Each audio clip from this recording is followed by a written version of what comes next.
It's green for go. They're racing. He says go. He says ta-da. And Tiger Tara roars away from them on the home turn. Here comes another big boil over. Equine athleticism at its best. The king is in the castle once more. This is in one race. The rest are almost in another postcode. She is a star with a capital S. It's going to be a triple treat, a miracle three-peat. Ladies and gentlemen, you have witnessed history here at Menangle. What about that? It's getting right up on the sprint lane and it's going to bolt in.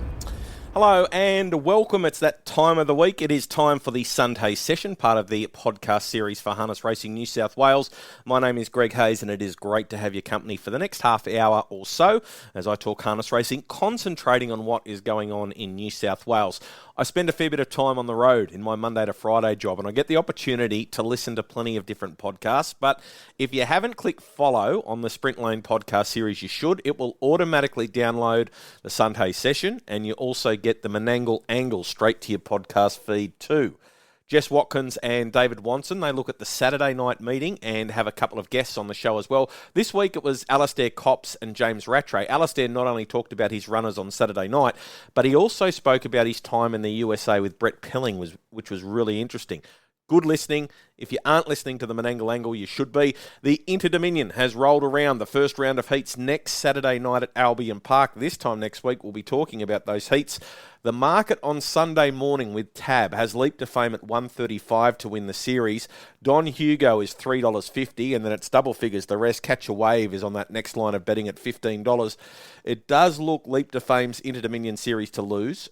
He's got the scare factor. He's on his home track, and he's racing extremely well, as they say. He's in the zone. New South Wales will be represented in the series well, and Don Hugo is the state's leading chance. Plenty of people will be cheering for Max Delight as the old boy continues to defy father time.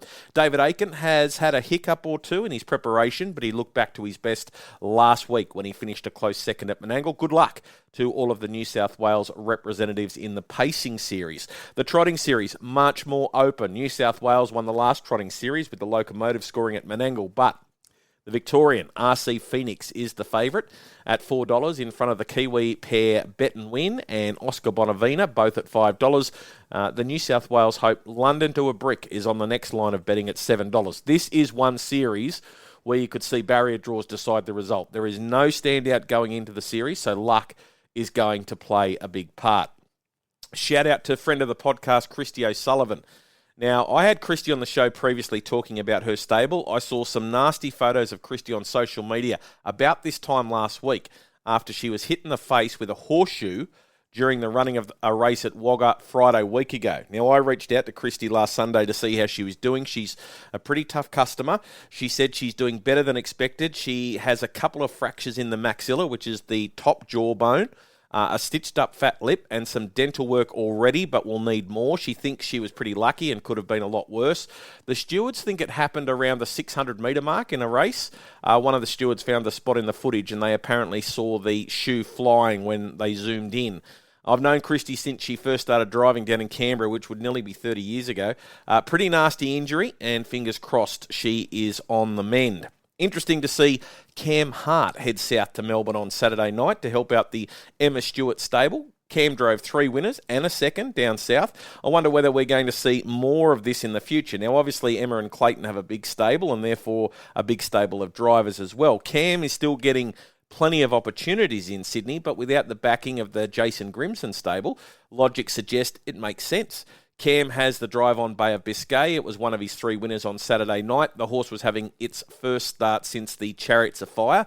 Of course, Connections turned down the chance to race in the Miracle Mile and decided to concentrate on the Eureka later in the year, which seemed like a pretty interesting decision at the time. It was Redcliffe's big night on Saturday night with the running of the Cup and the Derby and Oaks. Not a lot to report for New South Wales. Luke McCarthy won 2 races in the sulky, trained one of them. Bernie Hewitt got a winner as well, but the Cup was taken out by Free Thinker for Grant Dixon and Matt Nielsen.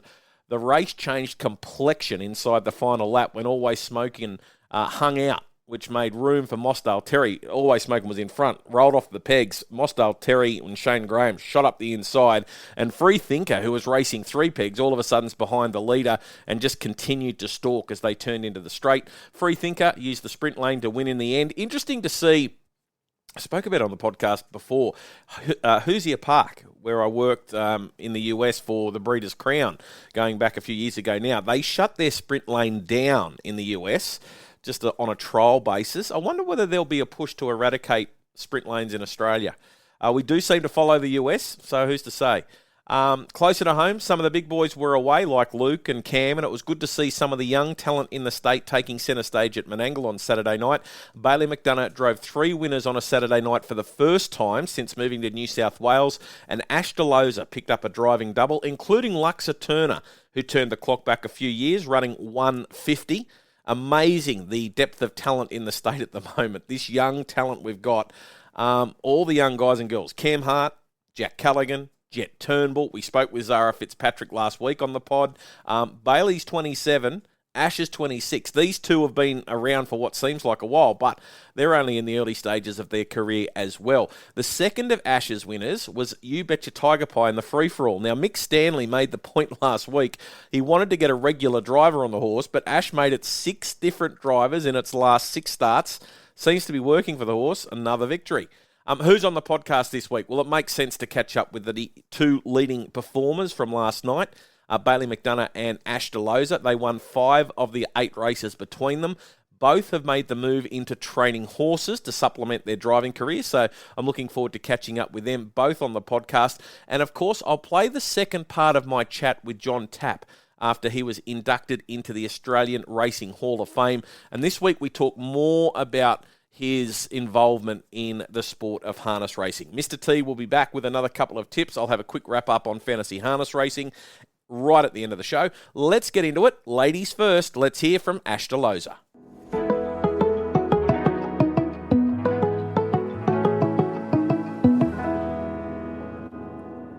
The league pair get away. Lux Aeterna, she really starts to roll as they run inside the quarter, 27-4, and she puts up 8 metres now on Jillaby Fabio. Then came out George Boston, whacking away as Nitro Danny Flow Rider, and Bandit Eyes is coming home well, but well clear as Lux Aeterna runs below the 150, about 10 metres in front. Holding second at the moment is Jillaby Fabio. They're a space ahead of the others. Bandit Eyes getting home when it's all over, but it's Lux Aeterna. She's back, baby. Lux Aeterna absolutely bolts in. Ash Delosa back in the winners list at Menangle on a Saturday night. Couple of winners for Ash, driving one for Rickie and one for Mick Stanley. And I'm sure she'd be pretty happy with the performances last night. Hey, Ash, how are you? Hey, good morning, thank you. Good night at the office for you last night. Yeah, it was a good night. Can't complain there. Let's have a chat about Lux Aeterna. Great to see her back running time like that. What were the instructions? Rickie was obviously in Queensland. He was at the Redcliffe meeting. What were the instructions going into the race last night? Yeah, it was good to definitely have her back. Rickie was pretty confident in her work at home that she was going well enough. So he said, just drive her like the best horse in the race. And yeah, that's what I did.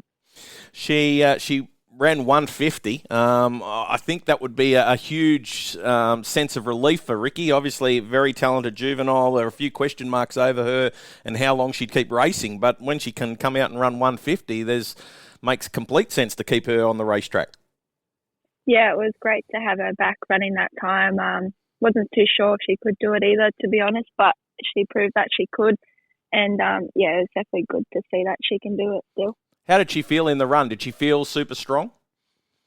Yeah, she did. She's pretty relaxed mare, but from the 800, she really got up on the bit and wanted to get going. So I was really happy with how strong she felt. And what about in the straight? You're pretty kind to her? Yeah, I was pretty kind. Like, she still felt like she had a lot there. I just had to remind her sometimes she can drop off that last 100. So I just gave her a little reminder, but she still felt like she did it quite easily. What did Rickie say after the race? Did you speak to him on the phone? Yeah, he was really pleased with her run and really pleased how well she did it. That was fantastic to see her back in the winners list. And you picked up a drive for Mick Stanley on You Betcha Tiger Pie. We spoke with Mick on the program last week, and he was saying that there's going to be a new driver again with people away, and you got the call up to drive You Betcha Tiger Pie. That was a nice result for you. Yeah, it was a great thrill. It's good while everyone's away. I could pick up that nice drive. So no, I really couldn't be happier, and thanks to Mick for putting me on. Just having a look, in the last 6 starts, Mick drove it, Chris Geary drove it, Cam Hart drove it, Luke, Rickie, yourself. The horse is flying at the moment, and I guess the speed in the early stages helped You Betcha Tiger Pie in the concluding stages of the race. Yeah, he's been going super, that horse, and I was just hoping I ended up in a good enough spot because I knew he'd be a really good last crack at them. So, when I ended up where I did, and a bit of speed through the middle really helped us. What were you thinking? The horse in front of you started to drop off. Was that what made you make your decision to get going, or were you waiting to a certain point before you took off? Yeah, it made me go a little bit earlier than I wanted to. When I seen that horse stopping, didn't panic, but I was like, this isn't ideal. So I thought I'd just pop off, let him get to them, and then really ask for his effort because I know he's got such a good turn of foot, and I thought once I got there, then I can ask him to go. Drove another one for Mick last night, Soho the Real Deal. You drove a couple for Rickie as well. I guess with some of the guys going to Queensland during the carnival, are there going to be more opportunities for you, or do you head to Queensland as well? It's good opportunities here while everyone's in Queensland to pick up these nice drives. But I normally drive Sugar Pie Honey, and Rickie mentioned last night that I'll probably be getting back on her. So I just have to see what's here next Saturday or what's in Queensland. Just having a look at your last 12 months, obviously has been a huge rise, and the drive in the Eureka last year. How are you enjoying? There's probably a little bit more spotlight on you. How are you enjoying that? Yeah, it's great. I really couldn't be happy with how everything's been going. Just keeping my head down and hard work, and the results come along the way. And I guess you're going to have your best year as a trainer. You're not far behind. I think last year was your best. You're only one winner behind that, and you've still got plenty of months to go. So there's also been more training for you as well. Are we going to see more of that? Are you looking to make the training part of your career bigger? Well, I've got a lot more horses than I did last season. There's probably about 18 here now. I do love the training side, but I also love the driving. So it's just a bit of both, really. And you took Bartello to Queensland in May last month. So was able to pick a win up there?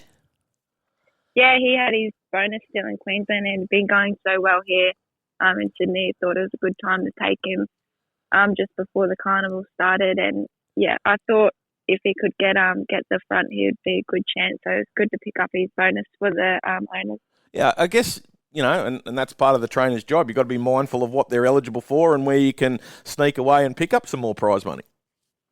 Yeah, he went there a few years ago to try and pick it up, but things just didn't go his way. So when he was going well enough and got the good enough draw, I thought it was time to take him back and hopefully get the job done, and he did that. He went round at Menangle last Saturday night down the track there, forced to do a fair bit of work. Yeah, he just got caught parked there, and he's not the toughest of horses. He's got pretty good speed, so I thought he still went well enough, but it wasn't really his go. So where do we see him next?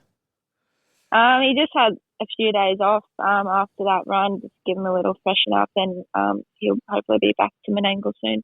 All right. Well, congratulations on the double last night. Fantastic to see Lux Aeterna back into the winners list and running time as well. All the best of luck, especially if you go to Queensland for Sugar Pie Honey. Thanks heaps, Hazy. The leader is top of the moment. Macho Man gets to its wheel. Under lock and key at the moment. Courage Stride, 28 for the split. Then Speedy Lover. Onova Love's trying to angle into the clear, and Sunny G will come to the outer. Top of the moment led the way from Macho Man. Onova Love is now easing across carts to get into the clear. Nowhere to go for Courage Stride. Speedy Lover. The leader now going to the front is Macho Man. It's Macho Man in front. There's a wall chasing. Top of the moment. Courage Stride gets out late, but Macho Man too strong. Macho Man goes home to beat Courage Stride.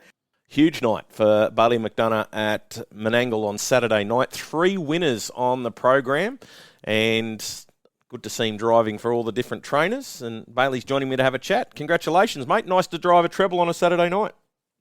Morning, mate. Yeah, thank you. It's real pleasing to get, like you said, the separate winners for 3 different trainers, and it's nice and rewarding for the hard work you put in. But I know a lot of kudos goes to the trainers. Wouldn't be able to do that without them. First time on a Saturday night driving a treble? Yeah, big thrill for me. All right, well, let's have a chat about them. Firstly, a Hugo Maguire for Jared Alchin, a horse that is pretty handy, and those up to 80s can be quite tricky. There's very open, and last night no different. What were the instructions going into the race? He sort of thought we could work forward and find the top. There was a bit of gate speed outside of us. That was probably the only concern, but he bounced out as well as he could, and that was probably the deciding factor for that. You're able to get pretty soft through the middle, 31-1, 28-9. So you had a fair bit up your sleeve at the 800. Yeah, and he needed that. The lead time was it wasn't overly quick, but it was solid enough for that grade. So to get that breather was definitely helpful. But he sort of got up to that high rolling speed throughout third quarter and was able to hold it. And he probably could have kept going like that. But he's Jared described he's a horse that if he's on the bit and feeling good, he'll keep rolling. And he felt that way, and he went accordingly. At the top of the straight, were you confident, or did you think that there were a few that were going to come at you? After seeing that third quarter, I was sort of reasonably confident. He kept giving every time I asked him, and I thought there probably wasn't going to be much that could out sprint him from there. But you're always a little bit weary when you're under pressure. But he felt good, and he kept kicking. So I was secretly confident. Arden's Ace, he's one of my favourites. He's honest, he goes around all the time. Tony Birtwhistle's done an amazing job with him, and it was great to see him win a race last night.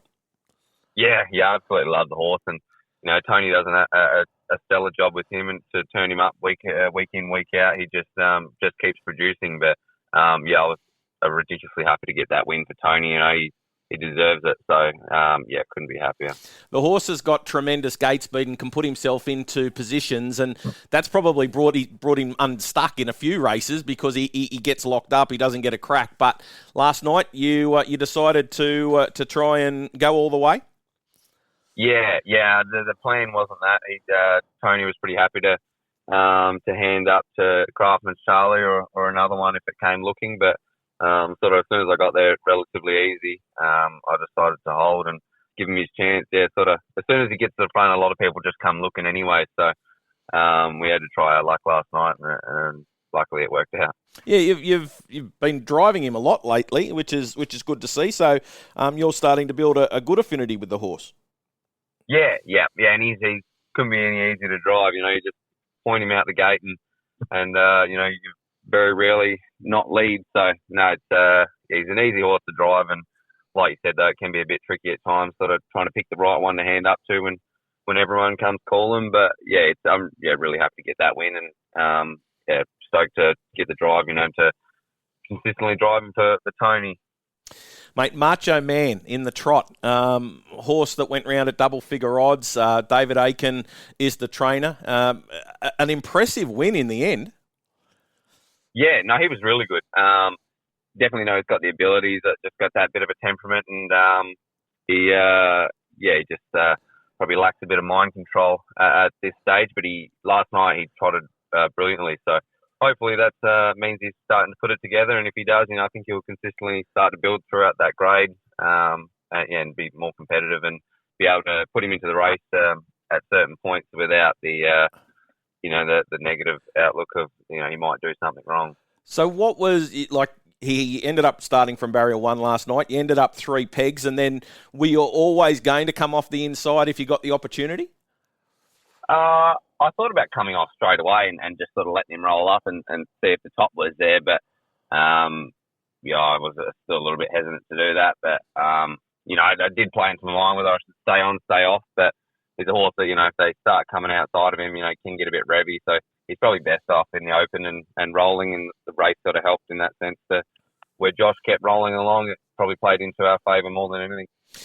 looking at you at the top of the straight, you hadn't moved and you were travelling better than everything else, and then the whole way down the straight you just sat there as still as you could. Do you have to be mindful when you're driving a horse like Macho Man that, you know, you just got to keep him doing what he's doing and making sure that he doesn't lose it in the head?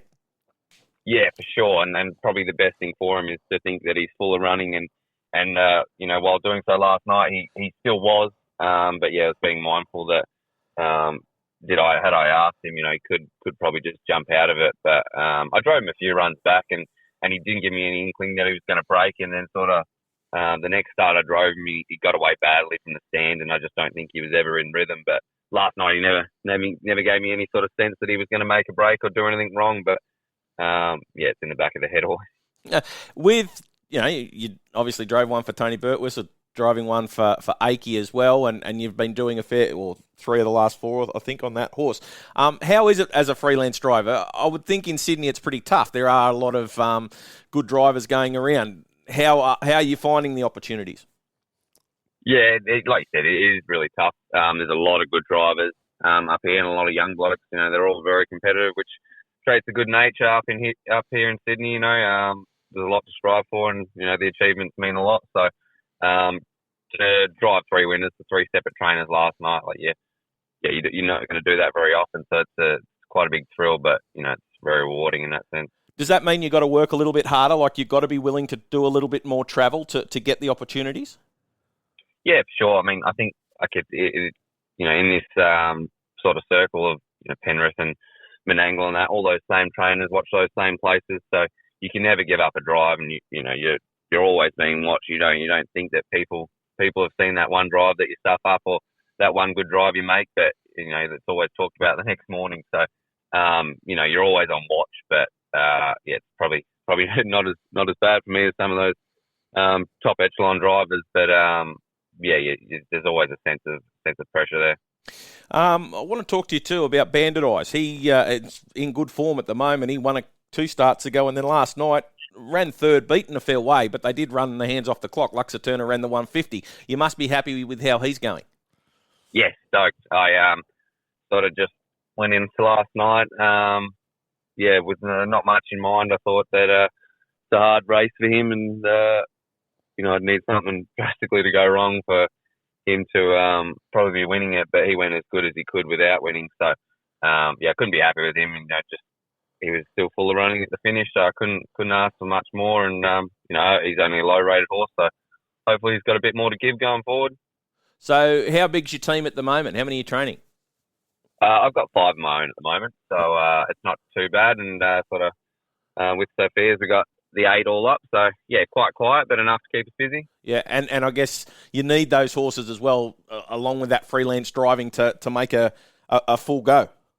Yeah, for sure. Like it was, I got into the training up here when I moved up just for the sake of having a few drives and sort of trying to keep my name out there consistently, and it's sort of built into a bit of love. And I do really enjoy doing my own horses and sort of giving them the extra time and messing around. So certainly something I'd like to expand on, but also hard at the same time. I need to keep those opportunities open for the outside drives. But so if I can keep that mix quite well, then yeah, I'd love to continue on doing something like I am. A couple of runners early in the week for you at Penrith. Our Fire and Delight and El Camino. What are you expecting of them? Yeah, good. I thought Our Fire and Delight was probably going to win the other night, but sort of ran into a bit of interference and she got locked up and dragged out of the race. So she gets a nice following draw, and hopefully she can. Hopefully she can live up to what I sort of think she can do. I think she'll be a handy mare without setting the world on fire, but yeah, she's been a bit unlucky and that. So yeah, she'll be all right. And the other bloke, yeah, he was really good when I first got him, but he's been a bit disappointing in a few of his runs, and probably where I've expected him to go better, he's let me down. But I've changed his work and backed off him, and he seems to be feeling really good. So fingers crossed he puts his best foot forward, because he's quite a handy horse on his day, but yeah, you sort of never know what you'll get with him. Is he a tricky horse because he needs to be driven for that one run? Yeah, I think he probably just needs a win. You know, he needs to get that confidence up. He's still a stallion, so you know, anything that doesn't go his way hurts him. But I think, there was a few of those times where I probably could have driven him a bit more positively, but I just decided against it, and it worked out because he wasn't right in a few of those instances. So I think we find the right race one night, and you can definitely send him, but he definitely goes a lot better off the speed. So there's an abundance of small issues with him, nothing major, but they all add up. And I guess over the next couple of weeks, looking for a few more opportunities, because with the guys away for the Inter Dominion, there'll be a few drives up for grabs in Sydney. Yeah, for sure. This is, I've only been up here a couple of years now, but it's already proved to be a good time of year for the ones like me that are just searching for drives, and they always tend to pop up. So hopefully I can build on a rapport with a few trainers that I already drive for, and hopefully I can pick up a few extras that I don't normally drive for. Yeah, especially when you're driving 3 winners on a Saturday night, it puts your name up in lights. Mate, congratulations with that, and all the best of luck going forward. Thanks very much, mate. Appreciate it.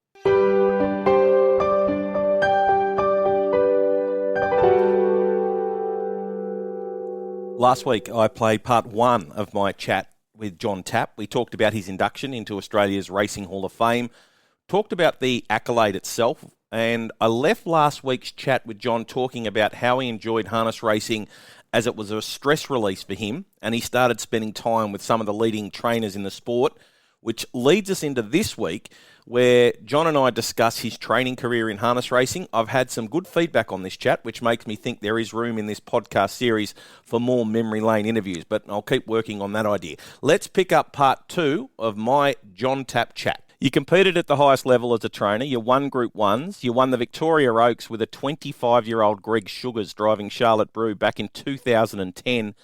The passing of Greg Sugars earlier this year, that must have knocked you for 6 like it did everyone in the entire industry.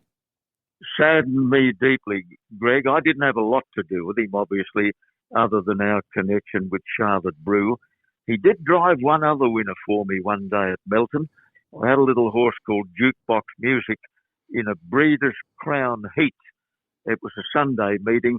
Greg Bennett was unable to come down from Sydney. Greg Sugars didn't have a drive in the race, and he was kind enough to help me out. I think he had 3 drives for me for 3 wins. Wow. In fact, Greg Sugars. But I can remember being very impressed with his demeanour, with his attitude, with his pre-race and post-race comments. A very, very fine horseman and a true gentleman. Now, John, you and Malcolm Andrews put out a book called Tappy, Memoirs of a Racecaller back in 1999. So much more has happened in your career and life after that. Could there ever be a follow-up with more stories from your career? Greg, with this bloody website and the amount of research, as you'd appreciate more than most, there's no way in the world I'd ever have time to do another book. That's off the table. So tell us a little bit about how you transitioned to the website. Well, it all happened as a result of sheer boredom and being very unsettled. When I finished with Sky Racing in 2015, I truly believed I could fully retire. Get serious about golf and go to the cinema, go to different stage shows and find a whole new niche in life. But I lasted 3 weeks. I got very, very unsettled. I couldn't handle it at all. My daughter, Rebecca, was the first to recognise the symptoms. And she said to me one day at home, "You've got to do something with yourself. You're not happy." And she suggested a website. She volunteered to design the website, set it up, get it going for me. And that was 7 years ago, Greg. In the beginning, I only wanted something that would occupy 5 or 6 hours a week. It is now full time, and I'm not kidding. I never get a day off. I never get a day off. Who's been one of your favourite people that you've had on the podcast? Oh, golly, there's been so many. Greg, just a couple of weeks ago, Damien Oliver was kind enough to join me and talk about his illustrious career. Not long ago, Lee Friedman was with me for a very lengthy look back on his incredible career. Jim Cassidy's been on there. Glenn Boss has been on there. Shane Dye. Oh, many, many others. I don't have a list in front of me. No, I just can't think of another one. I remember that I listened to the Shane Dye one. I love that one. And I'll tell you one that really struck a chord with me, probably because I know Greg Radley so well. But listening to Greg talk about his time as a young man in harness racing and his dad's part in the sport as well, of course, being a journo, and just listening to how Greg used to write up the cards and it fantastic. It was a great insight and information. Like, I've spent plenty of time with Greg, but information I didn't know. So definitely, if people haven't listened, they should be listening. So obviously that still takes up a lot of your life doing the website. Many, many hours, Greg. I've got an office all set up here at home, and I'm down there fairly early most mornings, and some days I'm still going when darkness falls. I've really taken on something that's become much busier than I ever intended. But I tried the other, mate. I tried the opposite, doing nothing, and I couldn't stand it. I know that's one thing we do have in common over away from racing, and that is the stage shows. Have you been able to see more shows now that you've got a little bit more time on your hands? Haven't seen a show for 4 years. Really? No, quite a long time, Greg. I wish I could get to the theatre a little more. Yeah. Okay. If you've got any spare tickets, keep me in mind. I'm seeing Cats next Sunday. I'll let you know how it goes. I guess you're all booked now to the big night on August 31 at the Star in Brisbane when the inductees will be honoured. Yep. Yeah, we're all booked in, Greg. I'll probably go up on the Saturday because it's a luncheon, not a dinner. Right. It starts at 12:30 on the Sunday, so I think I'll get there Saturday night and settle down a bit and prepare for what is going to be a lovely afternoon with many friends and associates that I haven't seen for a long, long time. There's one particular former veteran jockey that I'm looking forward to meeting on the day, Queensland's Keith Ballard. Now, there's a podcast I did just recently, Greg. Keith Ballard finished race riding as recently as last November at 71 years of age. Wow. And he rode a winner at Mount Isa on his final day. He and his entire family are being honoured at the same luncheon on the 31st of August as Queensland's most productive racing family in recent history. Well, that is one that I'm going to have to go back and have another listen to, I think. Keith Ballard. Keith Ballard, yeah, you'll be fascinated. He's a remarkable bloke. Okay, I'll put that on in the list to listen. Mate, thank you so much for joining me today. It's been great to catch up with you. Remarkable career, and definitely deserve the honour of being inducted into the Hall of Fame. Greg, it's lovely to catch up with you. We haven't crossed paths for quite a while now. I often think of the times we spent together on In the Gig, which of course is no longer in existence, very sadly. I'd like $1 for every time we co-hosted the show, and I've got wonderful memories of those days. And thank you very much for being a part of the journey. Winner, winner, chicken dinner. Winning. Hey, that's pretty good. Winner! That was legitness. That I say, all right. Wow, winning. Bam! Just like that. That's all there is to it, Dustin. That's all there is to it. A winner! Just like that. I'm the winner is... No winners last week. We both struck out. So updating the leaderboard, I'm negative 12. And Mr. T is negative $45. So I've got a little bit of a lead, but not much. Here's 2. Mr. T's going to Bathurst. Race 2, number 5, Stay Foolish for Amanda Turnbull. Should appreciate the drop back in class. Possesses pretty good gate speed, so should be able to bounce on the bunny and take some beating. Little question mark is that it hasn't won a race since September last year, so has been out of the winner's circle for a while. Race 2, number 5, Stay Foolish. And go race 4, number 1, Lexus Lou for Paul and Cameron Fitzpatrick. 1 run back from a break. Finished second, but was beaten nearly 20 metres by the smart Stanley-trained Coastal Drive. The Fitzpatricks have decided to go over the mountains with this bloke for his next run, and they wouldn't be travelling all that way if they didn't think he was ready to win, says Mr. T. So that's race 4, number 1, Lexus Lou. My 2, I'm going to go to Penrith on Tuesday afternoon. I like the confidence from Bailey McDonough with Our Fire and Delight. So that's race 6, number 8. She does have a good trailing draw. Looks a pretty even bunch of mares. She's no world beater, but the trial effort recently was good enough to be competitive in a race like this. So that's race 6, Penrith, Tuesday afternoon, number 8, Our Fire and Delight. And go race 8, number 1, with distinction. I think Mr. T tipped this horse recently and it won. The horse has been flying since resuming. It looks extremely well placed. Draws barrier 1, gets Cam Hart. He has been winning by small margins, but looks a nice race to make it 3 from 3 since the break. Fantasy Harness Racing Update, round 22. It's in the books. Only 3 rounds left now. Top teams dominated the weekly scoring as well. Boilover scored 943 points, Manning 90, 937, and Larry and Harry was third on 921. So they were our top 3 teams for round 22.